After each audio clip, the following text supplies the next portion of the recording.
my journey to me is I don't look at it as I don't feel sorry for myself. Is one thing I don't. Um, I'm grateful. Welcome to Fatherhood, Breaking the Toxic Cycle. Dive in as real dads bear all, the mess-ups, make-ups, and every heartfelt moment in between. Tune in. It's raw, it's real, and it might just change the way you see family.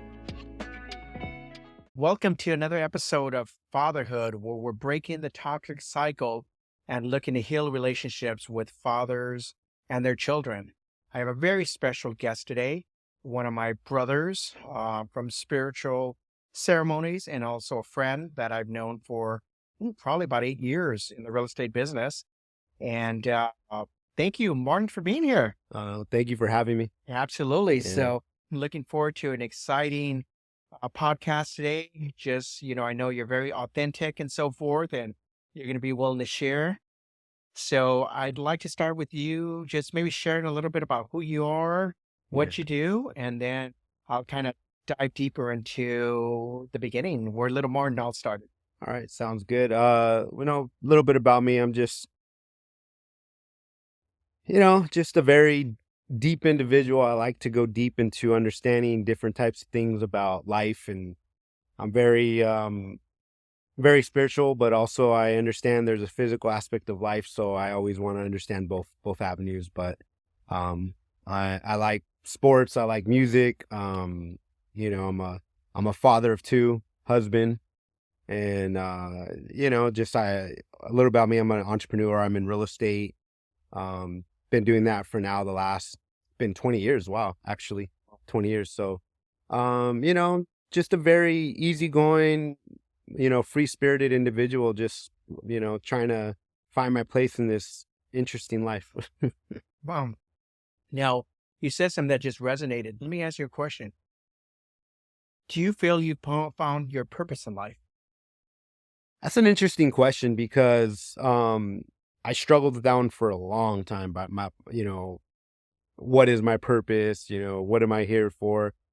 And the one thing that resonates with me the most with my purpose is I'm a voice for the people. I speak truth, and whether it's people resonate with it or not, or whether it's a story, however you want to put it, there's truth out there, and I think people need to know the truth. And it's why I've always been so deep in understanding the mysteries of life, and why, when things happen, I'm always understanding it and looking behind the curtains and really seeing deeply into it. So I think my purpose is just to speak truth. And I've been pretty much on that journey now for like probably the last 5 years of understanding, what am I here for? What am I called to do? And it's like, I feel like I have this big heart, and the heart is to love on everybody, but also to, speak really what is the truth of what's going on.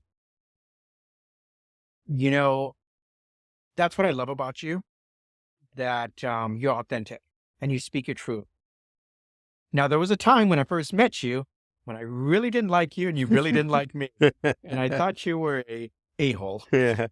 And, because you were just so direct and I was so direct. And honestly, I think what it was is we were a mirror of each other. Mm. And it took us probably about 2 years until we partnered up to do some stuff together at the Alley County Fair with the real estate business, that we finally let our guards down and started to get to know each other. Do you remember that? I do. I remember I used to pass by your office every day walking by, and I was like, fuck's this guy always playing music, drinking and calling, and you're just out there laughing. And I'm like, fuck's going on in here, dude? And then, but it was interesting. I think I asked you a question, and then you just responded. I was like, oh, you're a pretty cool dude. And so I think that's how it started, right? And then just led from there. It did. You bring up an interesting point, those toxic days when, I used to have a full bar in my office. There was a lot of drinking, and, that was my way of gauging success. And, okay, we got another lead. Okay, have a shot, Oh, very dark days, but it was all part of the journey, Yeah. So, Martin, you grew up in the San Gabriel Valley, kind of the same neighborhood that I did. Mm-hmm. And curious to find out a little bit more about little Martin and your upbringing. Yeah. It's actually interesting. We grew up in the same area, which is kind of another thing that I feel is kind of why we're probably cross paths. My journey, little Martin, my upbringing is, I think that's what you asked me, right? I come from a family of, I had a very interesting upbringing. My family was involved with the gang life, so I was around that at a very young age. My stepdad at the time was a drug dealer, so I was around that at a very very young age, at a lot. So I knew what little balloons were when I was 6 years old. And I knew what needles were, and um I knew when somebody was high off of something, right? And so I got to see a lot of interesting things as a really young kid, which most kids shouldn't really see.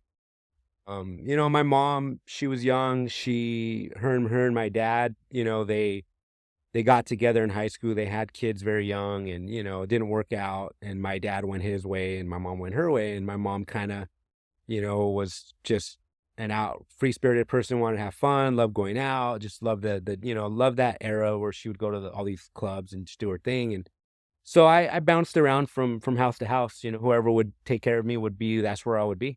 You know, um, Let me ask you a question about something you just said.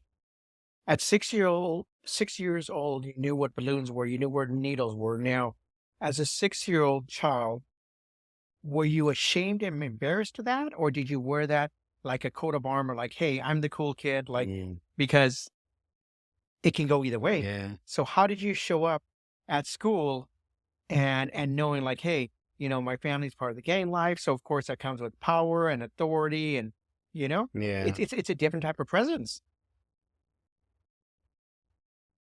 To be very transparent, I was very ashamed of who I was. And it was almost like I didn't have any pride for myself. And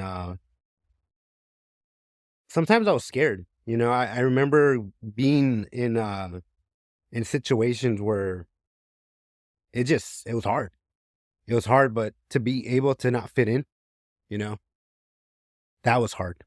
And I think there was times where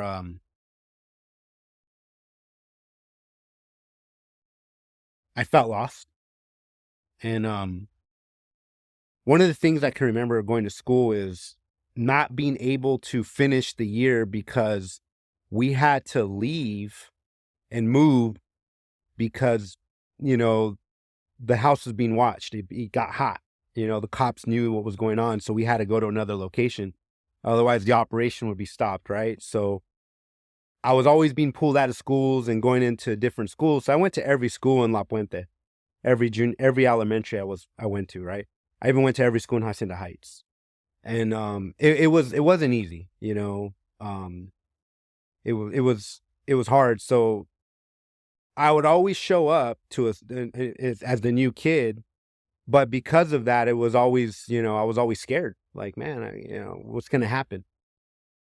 That's powerful because as parents, especially younger parents, don't realize that their actions have consequences on their children. Mhm.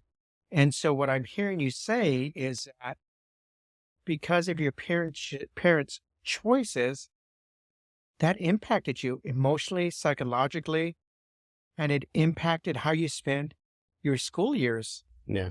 Can you dive a little bit deeper into that? Because I think that's not only a powerful awakening, that's something that you just shared that's very powerful. But I can resonate with that also, but other people can. Yeah. And I think fathers need to hear what they're doing to their kids when they make poor choices and what it did for you. Um, you know, to go deeper into that little Martin, 6 to like 10 years old, um, I felt unwanted to at times. I felt like I was in the way of everything. It felt like, my childhood at times I felt like was robbed from me. There was things that I really couldn't enjoy. And, I felt that I had really no one to protect me, nobody to look after me, and, it caused a strain on a relationship with my father because I thought my father was weak, didn't wanna sacrifice himself for me, and, didn't wanna, you know and whatever, that conversation had with him, but going deeper into me feeling is, I would be in school and I would feel alone because it was hard for me to make friends. It was hard for me to pick up the pieces. But what really, really hurt me the most in that part of my journey in life was, you know, I never really got a chance to learn because every time I would go to a new school, they were ahead of where I left off. Wow. So not many people know this about me, but I didn't learn how to read until I was probably about 10, 11 years old. And I had to start over. And I had to really, I didn't know how to do certain things. And um so being in school and being told I was retarded, being told I was stupid, being told and being bullied, I would get in a lot of fights, because of that. And I don't think if it wasn't for me being and I have a big I have a big heart for this, but like special ed teachers to me are special to me. And I remember being told, "Oh, there goes Martin, he's coming in his little bus," because that's what we would travel in, the little buses, right? But I was in special ed. But my teachers at the time, man, they knew that I had something in me, even though I didn't know I had something in me, right? And they saw greatness in me, and I progressed really fast. And I was learning really quick, and I was catching on fast. And I think that was where my drive started, is because one, I didn't want to get made fun of. Two, I wanted to prove to everybody that I was better than what I was being told, of myself. And I wanted to prove that, I'm capable of doing anything. That was my drive, right? And when being told you're stupid, you're never gonna do this, never gonna do that, that was my fuel. That pushed me. So it took me 2 years to catch up, but I caught up. So by the time I was 12, I was able to go back into regular classes. That's how fast I progressed. And it was because I wanted to get out of that situation so bad. So right around third grade is when they realized it. And I didn't like being in the classes because I would get made fun of. And on top of that, being poor, not having everything, old shoes, the way I dressed, was funky to people just because, I wore the Chicano type style clothes, and, so I had to go through a lot. I had to really understand. I think when I was younger, I really, it, it set me up to have really low confidence in myself. You said two things that really resonated with me. The first one is that you were angry Mm. at your parents because they chose the gang life and drugs over you. And that's something that we need fathers to understand, that are not making the right choices, to each their own.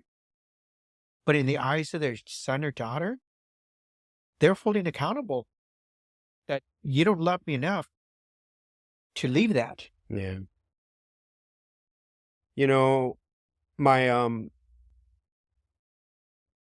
my mom, she kept me from my father for a long time. And I think my dad, he's always been a hard worker. My dad, he's tried. He's done the best he could. And he had his own things he had to go through, but my anger towards him was not coming to get me, you know, abandoning. I felt abandoned by him. And whatever his own thoughts and fears he went through, to me I told him were excuses. I said those were excuses because I look at my son and I said, there's no way in hell I would let my son go through what I went through. I would die for him. I would sacrifice my own life. And I told my dad this. I'll sacrifice my own life to make sure my son didn't live a life that wasn't one that he deserved, or at least gave him peace and he felt protected. So I felt that way with my dad. Now, on my mom, I used to always tell people I didn't have a mom. Wow. And because I felt as a mother, you're supposed to nurture your children. And even at a very young age, I felt like, "Where's my mom?" I was blessed. I said now that I'm older, I had multiple moms, my both my grandmas, my aunt, they were always in my life, and I always had some type of feminine love from somebody. And I feel without them, I wouldn't be who I am today. Wow. There's another thing that you said, and shout out to all the teachers that really care about their students. Yeah. You said that if it wasn't, for your teachers that, believed in you. And I'll use myself as an example. I know sometimes in the past when my children were growing up, you have those teachers that are just real overly involved Yeah. in the relationship and they think they know better, but a lot of times they do know better. Yeah. And it's our ego as parents that we're so quick to change our children from that classroom to another classroom because, oh, they're just getting in our business too much. And you said something that really hit me because I remember switching my daughter from one class into another because the teachers just always wanted to have the last word, but it wasn't that. You just put the connection together. It's that she cared and she saw a better fit for my daughter than we as parents. So that was powerful. So, I think that's something that, we as parents have to be conscientious that Mm. sometimes those teachers that seem to be most annoying sometimes may have the best intentions because you just shared how if it wasn't for those teachers that gave you that encouragement, that believed in you, you would have still probably fallen further back as opposed to excelling Yeah. within 2 years. I don't think I would be where I'm at today without those teachers. I really don't. Um, the amount of support, the amount of courage, the amount of positivity they instilled in me, but just the fact that they would tell me how much they believe I can do it. And it, I mean, they were godsends, to be honest. Like I from where I started in school and to be in when I was when I was in school, this Newton Middle School, it's Hacienda Heights Unified School District, which is not a very easy school district to be there. The curriculum's hard, it's not an easy, curriculum, but I remember getting student of the month. And I remember my name going on top of they have a billboard outside. And I remember getting a letter from my teacher and she wrote in there how proud she was.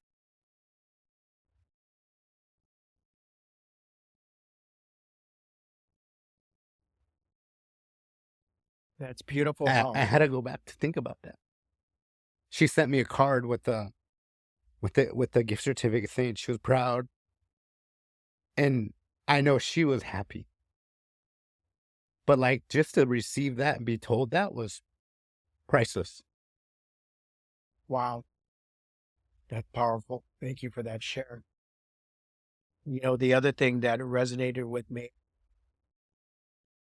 was that based on your upbringing, it showed you how you were going to be a parent and you Yeah. weren't going to do what was done to you as a child. And that's powerful there because you said something that really resonated. I would do anything for my children. I would die for them. Yeah. And that's powerful to see you were able to start the process of breaking that generational cycle because traditionally we follow in our father's footsteps and our Yeah. mother's footsteps and we do the repetition, the cycle of Yeah. doing the same thing that they did. Yep. But what made you shift that you didn't want to follow in their footsteps and be like them? Because that takes a lot of courage. That takes a lot of courage to not follow in their footsteps. You know, um, I knew as a father, you know, I grew up without a grandfather. Both of my grandfathers passed away at a young age. Uh, and so I guess me understanding that somewhere down the road, growing up, I felt like this huge calling was on me. I don't know what it was, but I always felt like why understand things at a higher level, why things just made sense to me. But I knew that I was chosen to break the generational curse. I knew I was chosen to change the men in my family. And and I was okay with it when I figured that part out. So once I knew that I had to be, a different type of father. I had to just be different for my kids and show up in a different way. And um, you know, I grew most of the men in my family were drunks. They were very verbally abusive to their wives, and they were very, machismos, womenizers, and that was that was gonna continue if I didn't make the corrections and change. So, I was headed down that path, don't get me wrong, but once I truly understood what was happening and where when I spiritually awoken, all these things, and I think I wouldn't have known or figured it out if I didn't sit in ceremony. And it wasn't till I actually sat in ceremony where I was able to see things that I normally wouldn't see, because I was able to go into and view things in a different manner and really like see the past, see different things that the men in my family did and how they were fathers. I'm gonna definitely dive into that in a moment about plant medicine and how it's impacted your life. But I want to go back to something you said that just triggered a memory for me. And it's in that moment when the teacher was proud of you and Mhm. you got your name on the marquee board and you got the letter and the gift card, and just what a proud moment it was for you, and how, and just seeing that emotion made me think about when my girls experienced something like that. Oh, daddy, I got, student of the week or student of the month. Can we go celebrate? Can we go out to eat? Oh, no, stop. It's just an award. You already got your $5 gift card for, McDonald's and stuff. And to a child, Mhm. it's a big win. That's a huge, like, you're amongst your peers and you did it. But then the parents, we just dismiss it like it's not that important. And we have to remember to celebrate that, because Yeah. I almost feel like I started to turn down the flame in my daughter's heart and mind, because after a couple of minutes, I would get annoyed and like, okay, stop already. And then I saw the excitement dimmer, and I didn't realize the pain I was causing. And just reading your emotions kind of brought back a powerful memory for me. So Yeah. thank you for. You're welcome. It's interesting because my daughter, she gets on a roll. She gets, I'm at every event and I celebrate it like it's no other with her. And she knows how proud I am of her. And, she's, it's like we put that award on the refrigerator, the whole week's all about her. And, those are the things I've always felt, that will encourage them to strive to be great, because, and who doesn't want to be celebrated, right? That's just a feeling of it's the best feeling you can feel. So you come out of elementary school and now you're going into high school, Yeah. and your mom's keeping you away from your dad. Yeah. How do those middle school years look like for you? And does the bullying continue? Do you still feel left out, Yeah. or are you starting to find your place? So it's very interesting. So my mom gets a divorce with her husband, who was the drug dealer, who was also very abusive to her. And finally I was living with my grandma at the time, and my mom really just wanted freedom. I mean, that's what I think. Maybe she thought she couldn't, she couldn't do anything for me. So when I was 12, she finally allowed me to move with my dad. My dad had been trying to get me to move with him for so long. Um, so, 12 years old, I moved with my dad again at a place. My dad already had started a family with my current stepmom, and I was just the child in the way of everything. So I go into a different atmosphere, but again, not being protected, not, you know, did get some good guidance from my father because my father had a good work ethic and stuff, but he was also very verbally abusive, and he also drank a lot too. So, we had times where we would get some stuff that was very, very, very toxic. Let me ask you a question before we go on, because this is powerful.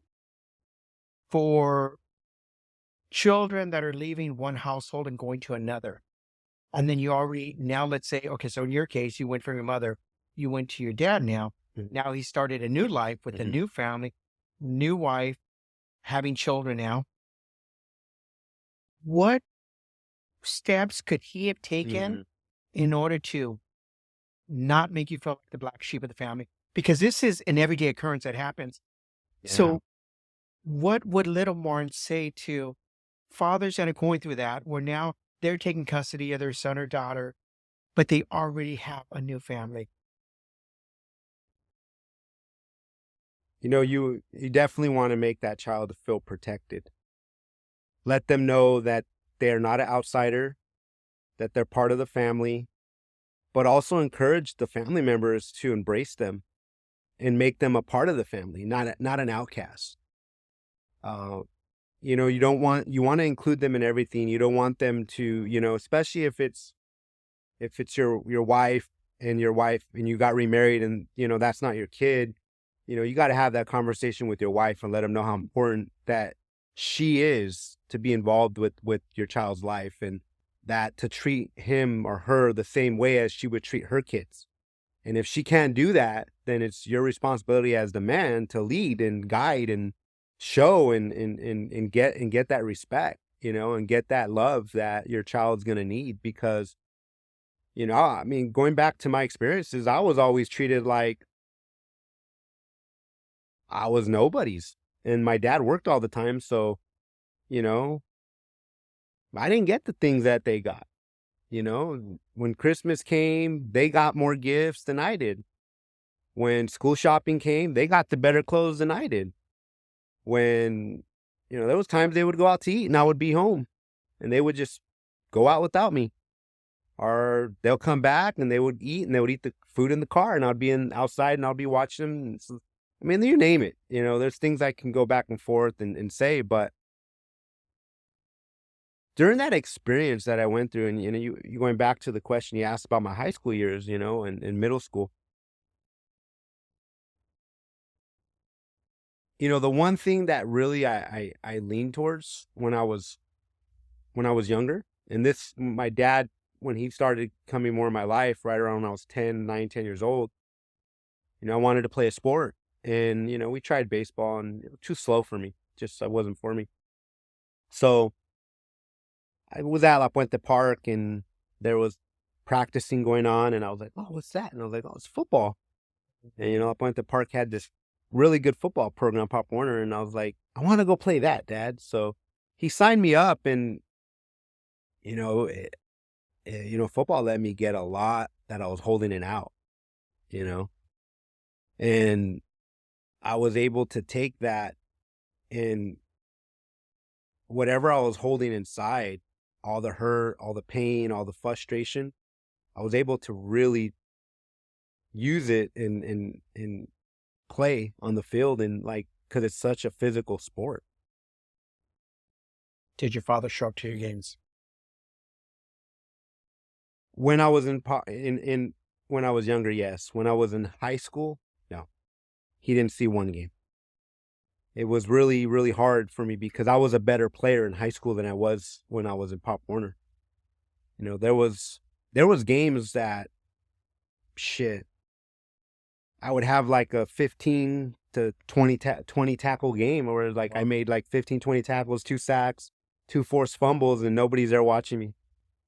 And that it hurt, but that's the part that I had a growing up, I had to really, really, go through. But my senior year, which is something I regret, is I ended up quitting because I didn't feel like I had support because everything was always about what was best for me, but not what I wanted to do. And he wanted me to become a cop or be do something like that. And he put me in the fire explorers, and that started to take over my time. And he was more focused on that. And that was so my love of playing football died out my senior year because I was just bummed out about being told I couldn't do this, I couldn't do that. And, you know, it goes back to the confidence in myself that was instilled in me at a very young age. I lost confidence and just quit.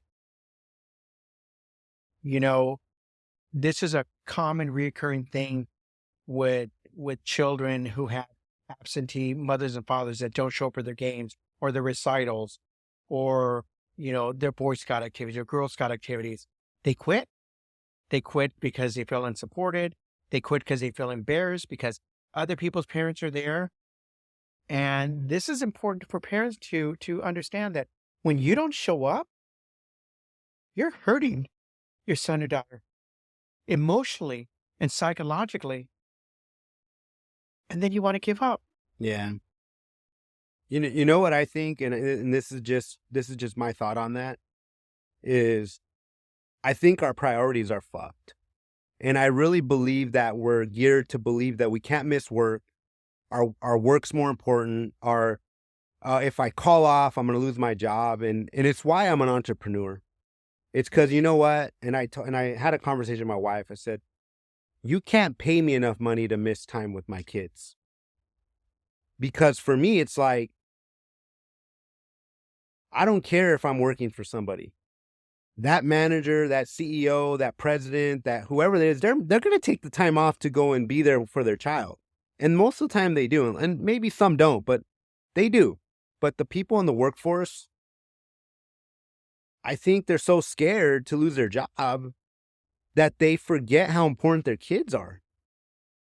And that's the part where I speak my truth and where I feel like, when we're talking about purpose is like, look, I would rather be a free man than to be a slave of a system that controls my time, that I have to clock into 8 hours a day, get heavily taxed, and lose time with my family. Wow, that's deep. That's deep. You know, I'm going to go backward just a little bit because there's also something that stood out that I just can't let get by.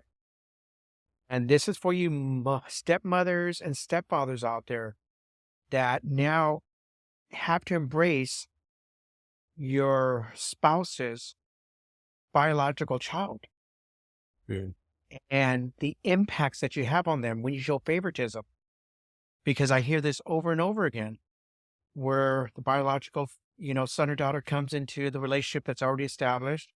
And now, because this new family is already in place, it's that preferential treatment. Mm. And you see what's going on. They think you don't see because you're children, but you know that they're getting more gifts. They're getting better clothes. They're getting that extra food before they get home. And that has damaging effects on our children. And I just want to see if there's anything you can expand on that, because that's a powerful concept that stepmothers and stepfathers have to realize. You have to embrace your spouse's Yeah. children. I think it starts with the husband and the wife. You have to create a system that you both can agree, both make sure 100% you're committed to, and understand that what's most important is the child. And also understand that it is your guys' responsibility to include that child and bring them into the family, and not have the child be secluded. My experience and why I went through is because my stepmom had a bad relationship with my mom. My mom she was, she grew up in the gang life. She said something, she said it. If she was gonna fight you, she was gonna tell you she was gonna fight. She was gonna fight you. So she threatened this poor lady multiple times and scared the shit out of her, and she took it out on me when I got there. Wow. And I was that's her kid, and so I got the blunt of whatever my mom and her did and how that relationship. So I was just that's Francis's kid. I don't want nothing to do with him, whatever. But had my dad shown up as a leader, led his family, sat down with his wife, and said, "This is my son, regardless of what happened in the past, we are to make his life better than what it was," probably would have had a different experience. Wow. That's powerful. So you're in high school. You now had this transition from your mother to your father. And now you know how many stepbrothers or sisters do you have? So, it's two sisters. It's a brother. Or no, he's a half brother or what? Brother. Um, and then my stepmom brings her sister passes away and she brings her sister's son. So he's living there. So it's five of us in the house. So now it's a truly blended family. Yeah. And so how do your high school years look like for you? When you're feeling like an outcast. Hey, can I call you a black sheep? Do you feel like a black sheep? It was Okay. what it was. So what is life like as the black sheep of the family? Because your father didn't step up to let it be known that my son's going to be accepted and he's going to have the same experience of all the other siblings. Mm.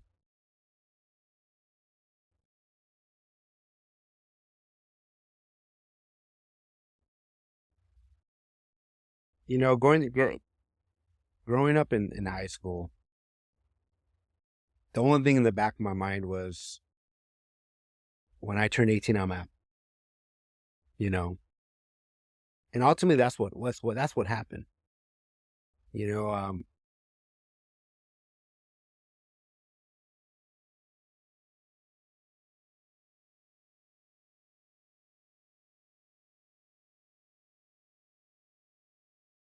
I never felt like I had a home ever. I never felt I had peace ever, but mainly just feeling like I had nowhere to go.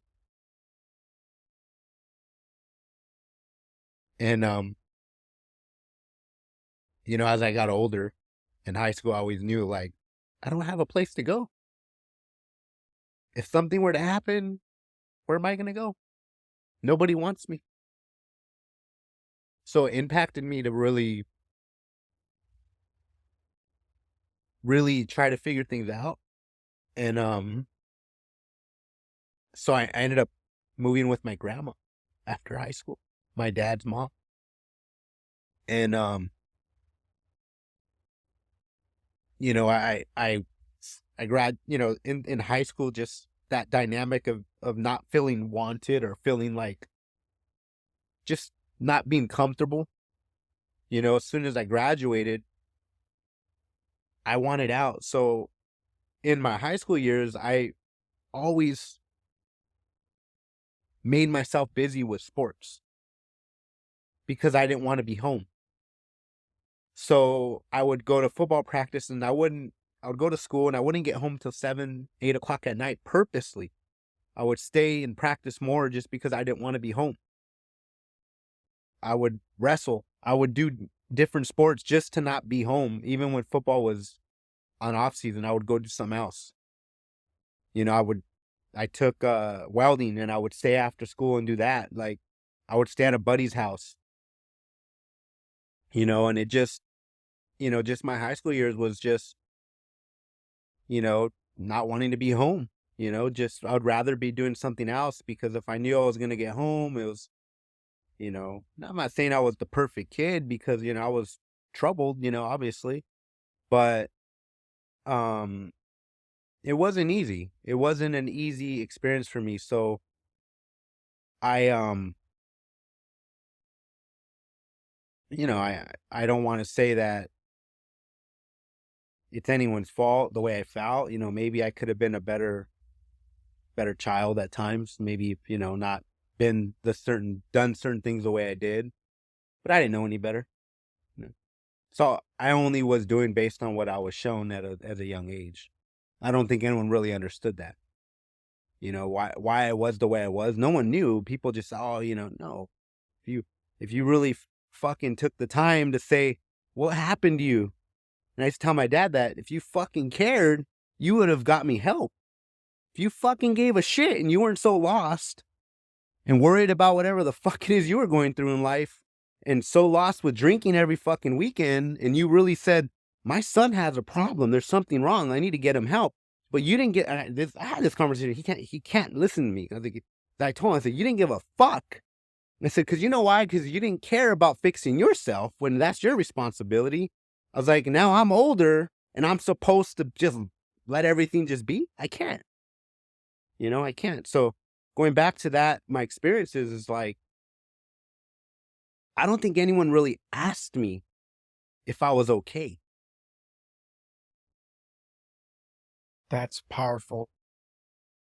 So you were lost, you were confused, you were struggling, but it was such a simple concept. It's just asking, son, are you okay? And that could have possibly unlocked the door to start the process of healing. Healing. Or at least getting me some type of help to like speak to a psychologist or something, because I mean,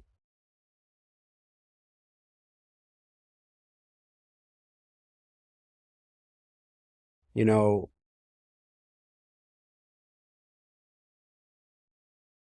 not many people know this neither, but I have attempted suicide multiple times when I was young. And there was times where I was just like, why am I here? Nobody wants me. Nobody cares about me. I had two dumb fuck parents have sex, have a kid, and they don't give a shit. That was how I thought. So why my goal was to give them pain. I was like, I want them to fucking hurt. I had already lost my sister at a young age. They lost my sister. My sister passed away from cystic fibrosis when she was 8 years old and I was 7. So they went through pain losing one child. So I was like, fuck it. They're going to lose both of us. I'd rather be with my sister is how I thought. That way both of them can fucking be in pain and they can figure out how dumb fucks. That's just how I thought. They can figure it out themselves. They don't have no kids they don't want me anyways is what I thought. None of them care. So nobody really knows. Not many people know that I was at that point of my life from 12 years old, 13 years old, all the way up until about 17 years old I tried multiple times. And right when I was going to do it, I would hear a voice saying kind of like, you're needed. You're needed. And then I would stop whatever it is I was going to do to myself. And that's, thank you for sharing, because by us as parents not asking questions, we can potentially lose a child. It's something simple as sometimes we just chalk it up as, oh, they're just being dramatic, or they're just being, they just want attention. But there's really hurt and pain going on inside. Yeah, there really is. Sometimes it's just, are you okay? How can I help you? And I know parents that have lost their children to suicide, and then they live in regret now. They live in this prison of resentment and hurt and pain and anger. But in the moment, they didn't show up. And if it wasn't for my own strength, I probably wouldn't be here today. Like I've always told myself this. I know I'm needed on this earth for some reason, and I've gone through so much in life, and they always say the ones that go through the most are the ones that are needed the most, right? Mhm. And so my journey to me is I don't look at it as I don't feel sorry for myself. Is one thing I don't. Um, I'm grateful. I'm grateful to a lot of things, but going back to that is just always just ask, check in with your kids. If you feel something's off, something's probably off, and just take the time to just let them know that, hey, you can talk to them about anything, and that you're here for them, and you know that's the best thing you can do.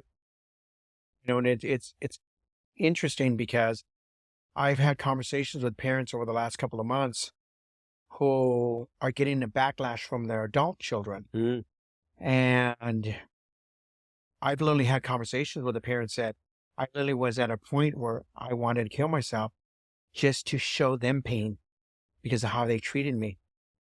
the So it works parents. both, yes. Oh wow. So it works both ways.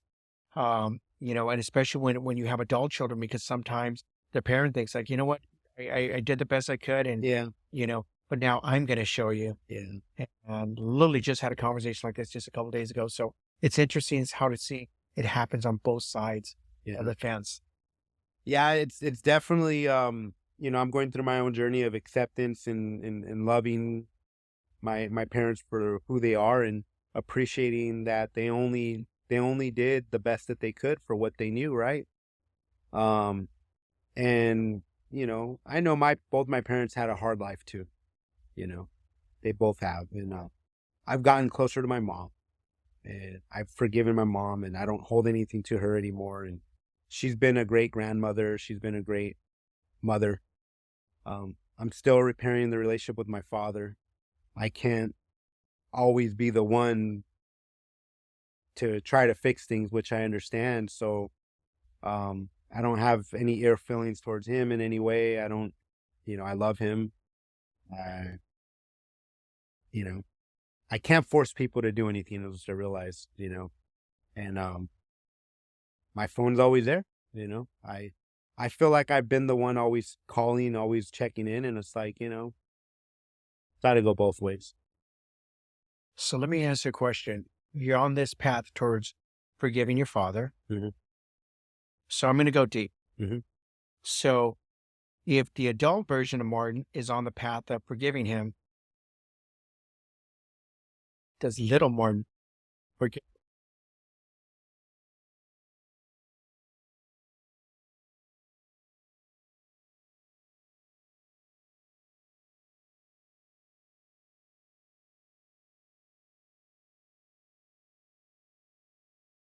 No,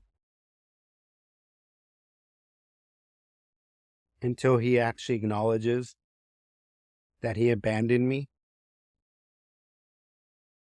and makes an effort, I don't think little Martin will forgive him. And that's been the part that's been hard, because I'm like this, right? You know, he's a prideful man. I don't think he ever will. And I'm learning to accept that. But the one thing big Martin's doing, which is me now, is loving on little Martin. So that way he doesn't hold that pain anymore. And by me doing that is I look at my son, and I just try to be the best father I can to him, and teach him and make sure I'm there for him. And, when I must act a certain way and I see him break down because I'm maybe yelling or something, then I always give him a hug and say, I'm sorry, that I'm here for him, that I'm just trying to teach you. And I always let him know I'm only trying to teach you. Don't take it the way you are. And I love you, because it reminds me of me. And that's the part that I get to relive. Wow. So I'm gonna focus on two things you just said, and then I definitely want to start to explore the relationship of you with your children now. The first thing, has to do with you said something that really stood out. And you said, you're learning to love you. You're healing little Martin. The big Martin is healing. What does that mean? Like for parents struggling out there that have faced a similar situation, and you said, I'm healing myself by I'm showing my little Martin attention.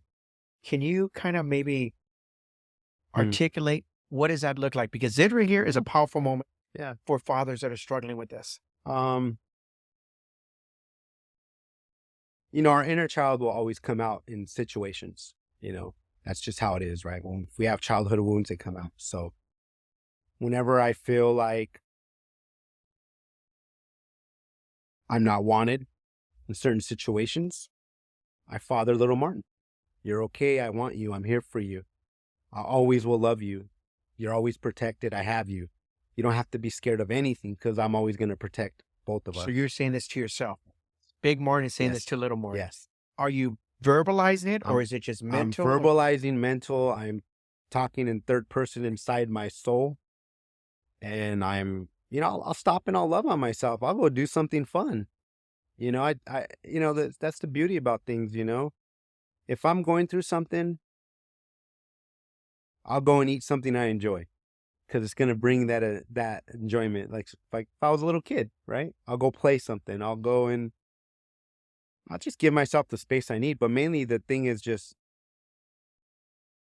keep myself in that mindset of like, I'm my, I can father myself and I can mother myself. And the, the, the, the things I went through as a child and I didn't get, I'm giving to myself now. And when I'm going through something and I'm feeling a certain way or just, I don't feel like I'm being loved because that inner child's coming out of me where I'm feeling not loved, then I'll give myself love in different ways. I just need you to repeat that because that was so profound. You said Big Martin is telling little Martin, I can father myself and I can mother myself.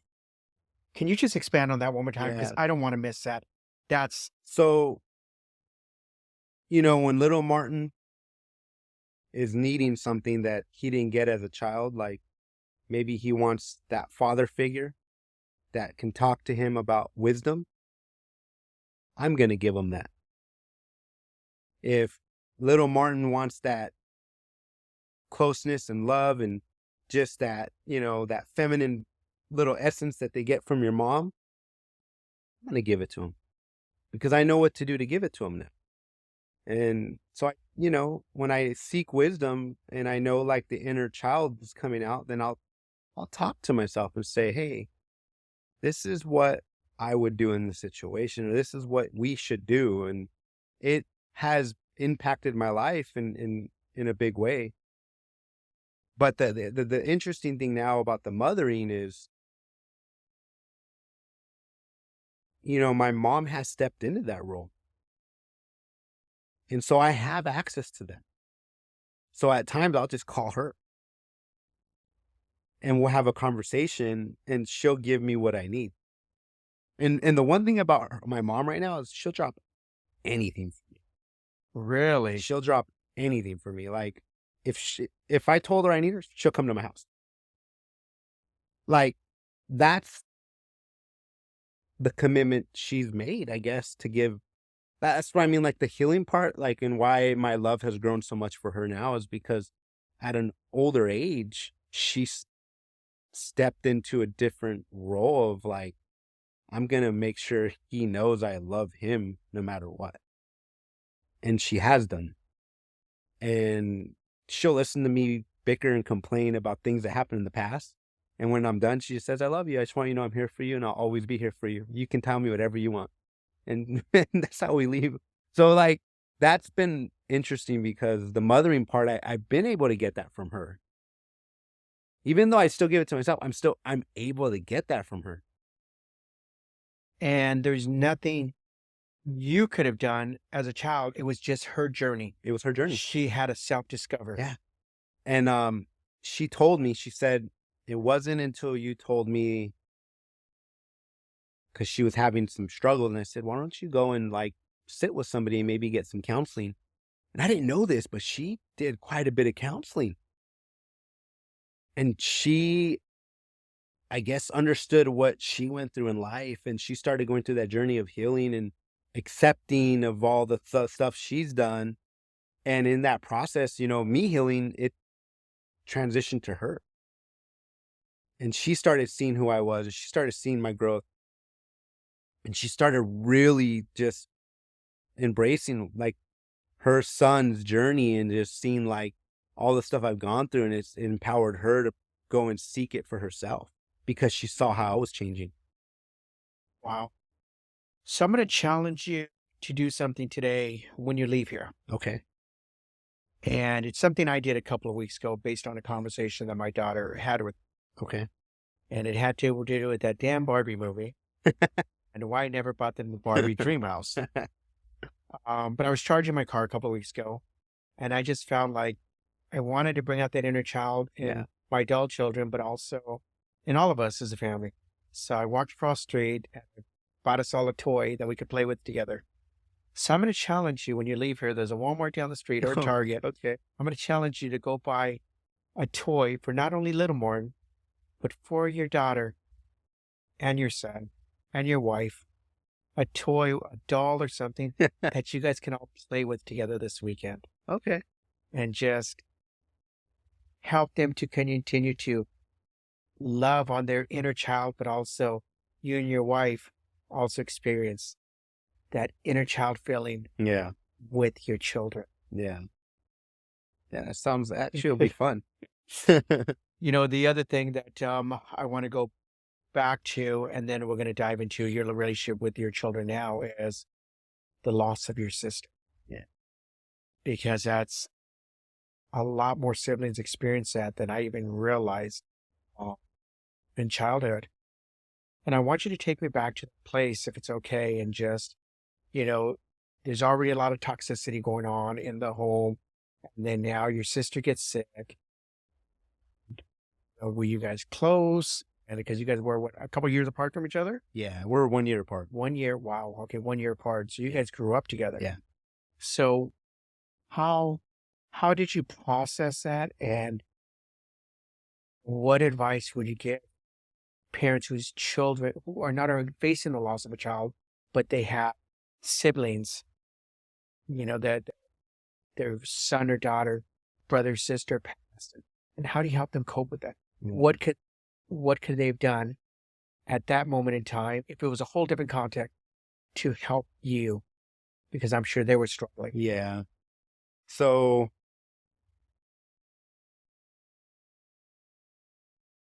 it was a very hard time during those years when she was diagnosed at 5 and told that, she only had so much time to live. And my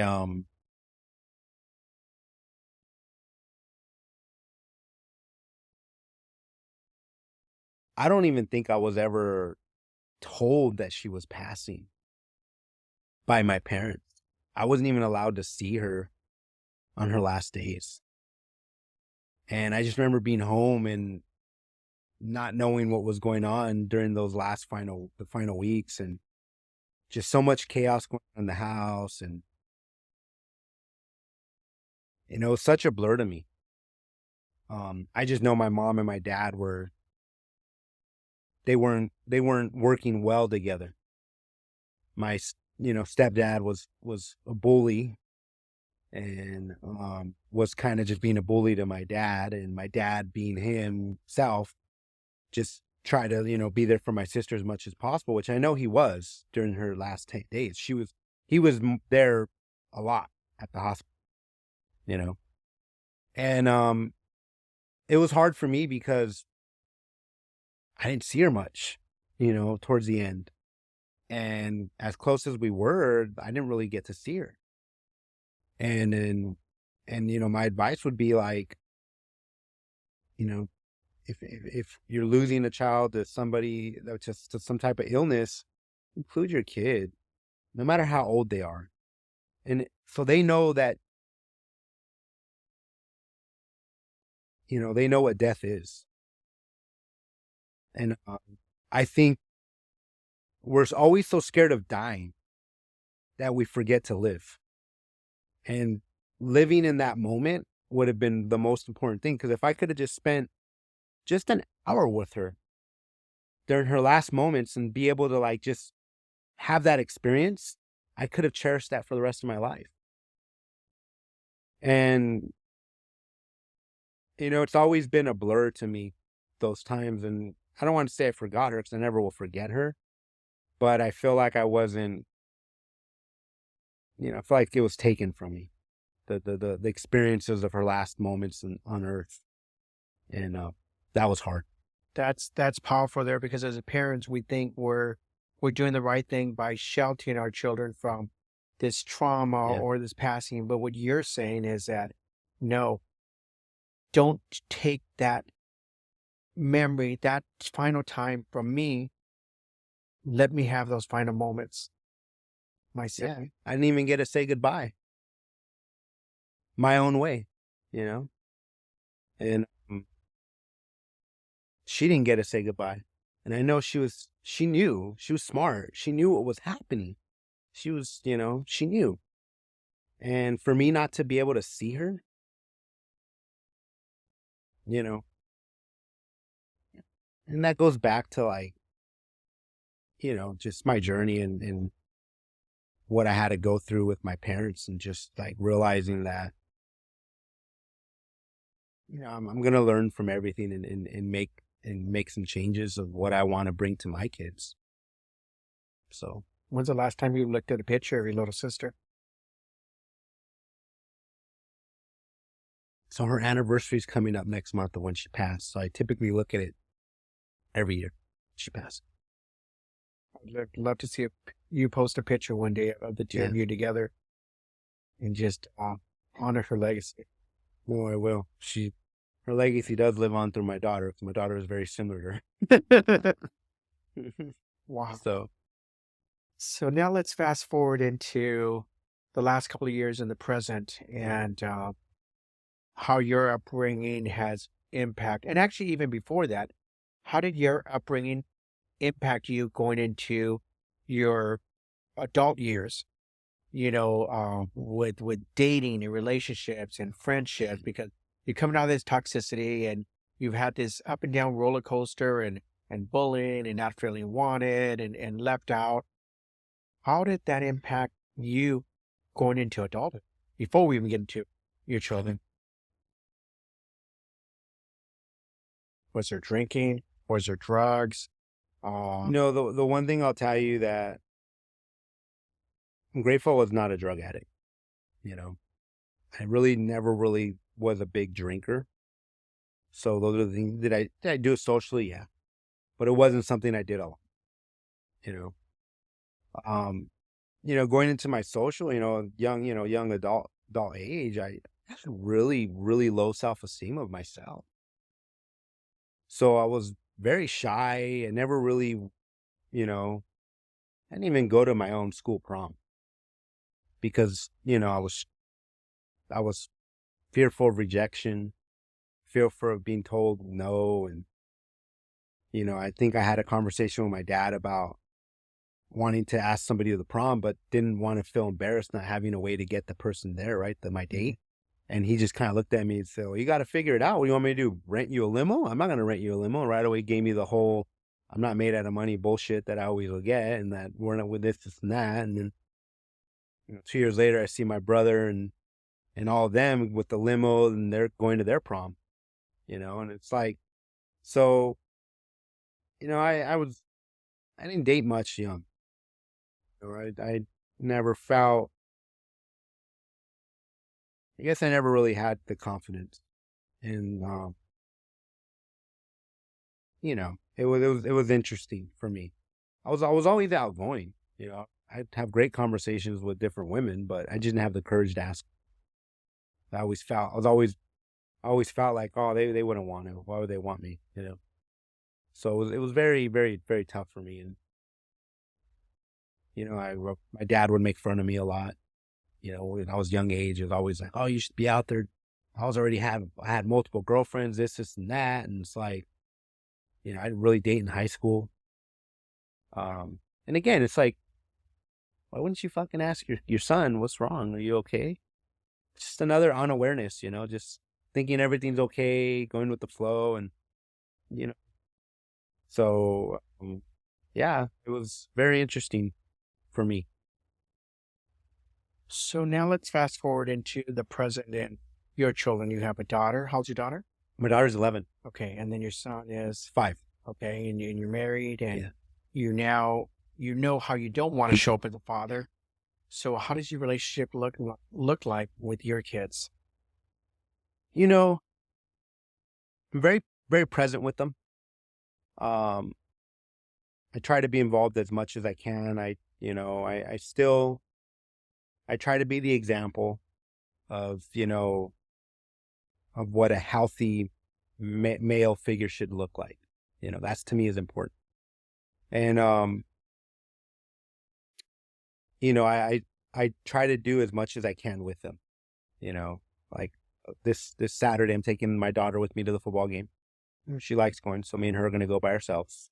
Which game is that? The Rams and the Raiders are playing in Oh, wow. That's SoFi. So me and her will go, and then my mom's been wanting to go, and so I found some tickets for her, and she's gonna take her boyfriend, and so we're all gonna go. And my daughter asked me, to take her. She wanted to go. She's been wanting to go. So I said, I was gonna take somebody else, and I said, well, I'm sorry to do this, and I hope this person doesn't take it wrong, but I'm sorry, my daughter comes first. She's gonna be my first choice always. And she's excited. She's telling everybody at school about it. let me ask you a question because you're taking your daughter hmm and you're taking and then your mom and her boyfriend are going. As a kid, did you ever see yourself creating a memory like this as an adult? That one day you guys would go to a sporting event or that you guys would do something together because in that moment as a child, you probably felt like she never was going to heal. And a lot of parents don't heal. Yeah. So did you ever envision like one day your mom would be at a sports game with, No, no. And, it's funny because, we don't think about those things, but the experience is going to be awesome, right? The memory, being in the moment with her, she wanted to go. And my uncle who lives in, Bullhead is coming down, and he tells her they were all supposed to go together, right? Her boyfriend, and my uncle. And my uncle's like, I'm gonna be too tired, and I don't want to go. So my mom's like saying, oh, well, he doesn't want to go, so we're not going to go. Maybe next time. And I said, no. And I told my mom, I said, Mom, if your boyfriend doesn't want to buy your ticket, I'm going to buy your fucking ticket. Me, you, and Gabby are going to go, and he could watch the game with my Nino. I said, they can have drinks and do whatever the hell they're going to do there, and you're going to go with me. And she's like, oh shit. Like, she's like, are you serious? I said, yeah, I'm serious. Like, you want to go? You're going to go. And so, of course, she wants to go with her boyfriend. Yeah, I get it. But I tell her, I said, look, just because my uncle doesn't want to go, just because he's going to be tired, he could stay home and watch the game. I was like, you don't live your life for anybody but yourself. And I'm reminding her of this, right? I was like, you're always doing these things. I was like, live for you. Like, come and experience it. You've been wanting to go to the game. So the seats next to me, I know the owner of those seats. And I messaged him, and he's like, yeah, dude, I got 2 of them. You want them? Give you the park. Give me a hell of a deal. And I'm like, text her back and said, hey, tell Eric this is how much it is. And they're like shocked. They're like, yeah, $250 for both tickets. And they're really good seats. She's like, each? They thought each. I was like, no, for both. For both tickets. And I was like, you're pretty much getting them face value. And the seats are good. So he ended up, he's going to pay for the tickets. But I said, well, I'm going to buy your ticket whether he goes or not, when you're sharing this story, I'm kind of looking in your eyes and I'm saying, that's little Martin Mm-hmm. wanting to spend time with this. Mm-hmm. And you have the icing on the cake because you also get to experience it with your daughter. Yeah. Yeah. And,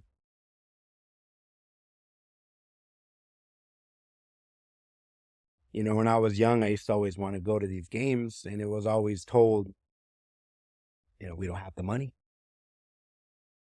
And, so kid, I never experienced them. So when I got older, I said, fuck that. My kids are going to enjoy the luxuries of life, things that I didn't have.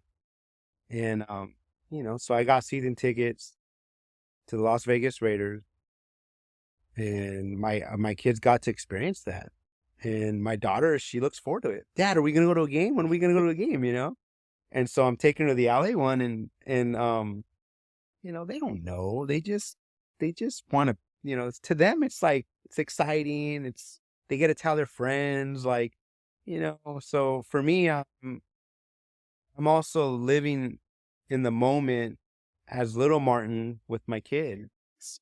And so when I'm going to the game, you know, I'm going to be little Martin. Oh, let's go buy this. Oh, let's go do this. Let's go get, what do you want? Like, and I think for me, that's the part where I get to really enjoy myself, and same thing with my mom and her boyfriend, like, oh, what do you want to eat? Let's do this. Like, no, we're going to have fun. Like I'm telling her, hey, do you want to tailgate? I really don't. She's like, why? Because I want to go down to the field. There's field level. Let's go watch them practice. Let's go really. So she's like, oh, cool. We can do that. I said, yeah. So that's what we're going to do. We all get to be little again, in that experience. And my daughter gets to see them practice, and maybe she might get an autograph. I don't know. Like, it might be something that but I also get to experience as being that inner child experience again. So, I allow myself to have those experiences, but I get to enjoy it with my mom, and she gets to enjoy it with me. It's beautiful. I'm going to revert now to plant medicine as we start to wrap up this amazing podcast. And I know with the previous guest I was just here earlier, he shared how plant medicine and ayahuasca and psilocybin actually showed him how to be a parent. Yeah. And unlocked a lot things that he knew the way he needed to show up. And I'm just going to ask you, how has plant medicine impacted your life and how you show up for not only your children, but also for your wife?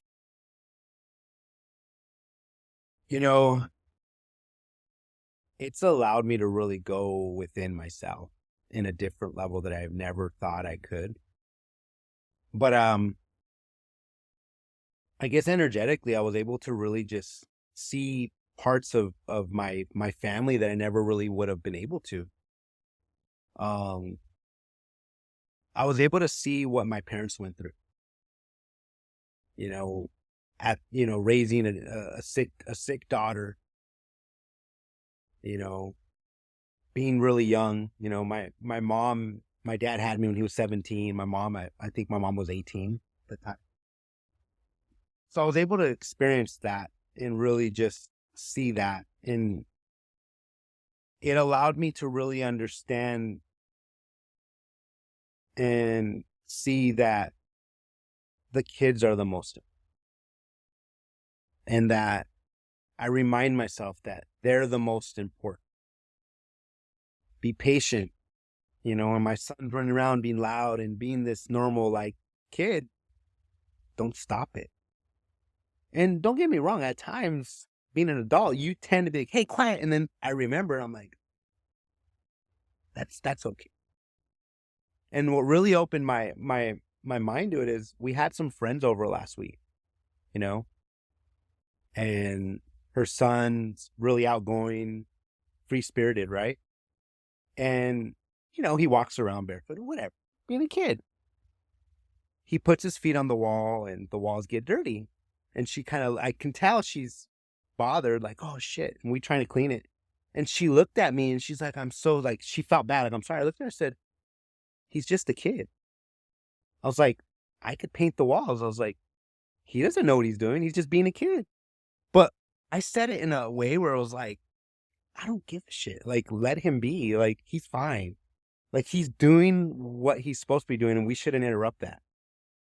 And I wanted her to know, like, he's fine. Like, don't feel like in any way like he's being a kid. Like, we are to let the children be children and remember that we were once that. And I had to go back, and what I went back to is remembering when I did something as a kid and I got yelled at and spanked. because I did something as a kid. And I was like, and it reminded me of that. And I was like, he was just playing, putting his feet on the wall, just being, being a kid. And I was like, shit, I remember getting my ass beat for doing that. And I'm like, gonna make him feel uncomfortable or his mom, It's just a wall. I can care less. And you know what? I didn't paint the wall. I left it. Reminded me of being a kid. It's interesting you say that because I went to grab something to eat the other day, and normally I just grab and head back to the office, but I was sitting down, and there was a couple there with their son, and he was running back. I was sitting at a booth, and he was running back in the booth, and then he kind of popped me on the head. I turned around, and I just kind of laughed. Like I was enjoying the laughter, so I was eating just kind of on my phone and stuff. And she's, oh my gosh, I'm so sorry. And then she started to yell and scold her. I think he was probably 2 years old. And I said, excuse me. It's like, yeah. She's like, no, I said, I'm sorry. I said, no. Can you do me a favor? Can you never apologize for your son again? He's just been a kid. Oh, wow. And the look on her face was like, and she had to sit for a moment to process it. Because even the boyfriend or husband, because I just had to shut her down. Like, right away, like, okay, well, no, don't apologize. Just make it. So that just kind of reminded me of that story. And we're so quick as parents, especially young parents, that we want to scold our children or we want to correct their behavior, but they don't know anybody. They're just exploring. They're just being kids. They have no fear. They have no boundaries. And when we instill our fear on them, when we instill our rules on them that are just outside the norm, we hinder their growth. We hinder their emotion. We create trauma. We do. And it's important as parents not to interrupt their journey. And I've learned that. And I said, you know what? Who am I? We have beliefs and we want to instill those beliefs in our kids, but we also have to allow their minds to freely think for themselves and not interrupt their journey of what they're going through, because I feel like we're supposed to be like, we're elders. We should guide them. Because what would happen in a tribe, right? There was elders and you would look for them for guidance, but you would learn from your mistakes. They wouldn't interrupt you from learning, right? And so the way I look at things is like, I'm the elder. Yes, I'm the father, but I'm the elder. I've gone through life. I have experiences. So they're going to go through life and they're going to make mistakes, but I'm not going to be angry at them, because that's not how we teach them. That's not how they're going to learn. They're going to learn by making mistakes and learning from them. So, my daughter, yesterday, we're sitting at the kitchen table and we're eating, and my wife, she's making them food, and she starts mouthing off like a normal 11-year-old would. I just grabbed her phone, put it next to me, and she starts telling me a bunch of stuff, and she's getting really aggravated and starts talking loudly, right? And I'm calm. And I said, hey, we don't communicate like that with one another. She's like, but why are you taking my phone? And, her phone's a big deal. And I said, do me a favor, go take a shower, process what you're doing. And when you come back and you can explain to me what you did, get your phone back. So we took her phone and she goes, takes a shower, and I asked her, what did you do? And she's telling me, and I said, no. I said, we're your parent. You are to respect us no matter what. I said, because respect is important. And I said, the other thing is, when you get frustrated, you can't communicate like this to people, even us. I said, because it's not how you communicate. I said, so you need to learn to control the way you talk and don't come out of tone. I said, otherwise it's going to cause more problems. I said, but this is the last time I'm going to tell you. I said, next time you're going to figure it out on your own. As I told her that, and here's your phone. I said, but just know that there's always a lesson in everything. Remember, whether it's positive or negative, you got to sit back with yourself and say, what can I learn from this? And reprocess what happened. I said, because that's where those nuggets are for you. I said, because I could tell you, I said, but you need to figure it out on your own. That's how you're going to learn. And she kind of looked at me, and that's how I talk to my daughter. I don't put like, no, you got to do this. You're doing it wrong. No. Like, and at times my wife will do that, but she's starting to also kind of revert back into the like, yeah, let's not be that way neither. It still comes out because that's how she was raised that way and we were raised that way, right? But I always tell her, hey, our job is not to interrupt their journey. Our job is to be their guide and be the best examples we can for them. And if we do that, our kids will be fine because they will be exactly who they're meant to be. Wow. This has been an amazing share today.